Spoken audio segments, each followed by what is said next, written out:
Le fond des océans renferme de précieuses ressources minérales quasiment intactes. Mais quel serait l'impact de l'exploitation minière sur la vie sous-marine? Pour le découvrir, nous avons embarqué sur ce navire de recherche. L'industrie minière est sur le pont. Objectif, développer des techniques permettant l'exploitation commerciale des ressources sous-marines situées à plus d'un demi-kilomètre de profondeur. Le premier projet de ce type est prévu pour 2018 et soulève bien des interrogations. Ian, l'exploitation minière des fonds marins, qu'est-ce que c'est exactement? Il existe un grand nombre de gisements sous-marins que certains envisagent d'exploiter à des fins commerciales. Il s'agit principalement de minerais, de phosphate et d'hydrate de méthane qui pourraient servir de source d'énergie. Ces ressources suscitent énormément d'intérêt et donnent lieu à de gros investissements. La crainte, c'est que l'exploitation des ressources minières océaniques n'endommage sérieusement les habitats sous-marins.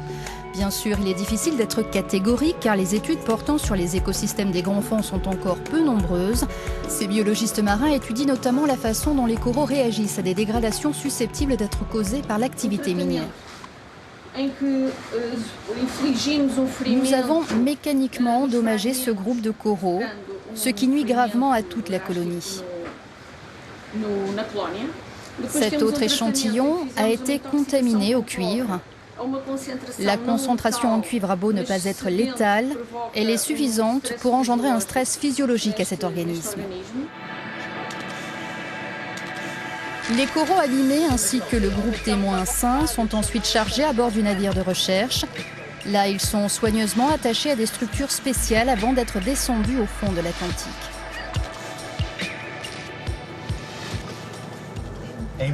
Ces recherches sont cruciales car les coraux constituent la base des écosystèmes des grands fonds marins. Nous devons comprendre comment ils peuvent être impactés parce que tous les autres écosystèmes dépendent d'eux. Pour réaliser l'expérience, le navire de recherche a été immobilisé au-dessus d'une montagne sous-marine à proximité de l'archipel des Açores. Les échantillons de coraux sont déposés à différents endroits par plus de 200 mètres de fond. Toute l'opération est supervisée depuis la salle de contrôle à l'aide d'un dispositif sous-marin actionné à distance. À travers cette expérience, nous surveillons le déploiement des coraux. Une fois déposés à la verticale, nous coupons toutes les cordes utilisées pour la descente et nous vérifions que tout est dégagé. Et puis nous affichons la position exacte de tous les emplacements afin de pouvoir les retrouver facilement dans un mois ou bien dans un an. Cette expérience, conduite dans le cadre d'un projet de recherche européen, doit révéler comment les coraux se comportent dans leur milieu naturel habituel en cas de lésions mécaniques et chimiques. Ces données scientifiques sont nécessaires afin d'améliorer la réglementation internationale relative à l'activité minière en eau profonde et limiter son impact sur l'environnement.